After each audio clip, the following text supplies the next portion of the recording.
Hello, I'm Julia. Today I would like to tell you and show you how to use a breast pump to extract milk.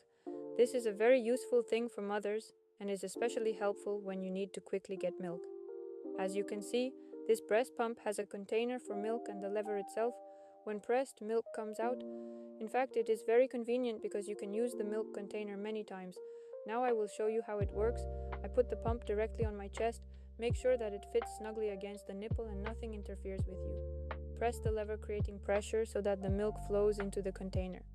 When it begins to fill it, you will see this moment. This is natural milk, which is very important, by the way. As you can see, it does not take much time. I already feel how the container is filled with the required amount of milk. Now I can simply unscrew this container and pour the milk into another container for storage. I hope this video helped you learn how to use a breast pump. Write in the comments if you have any questions.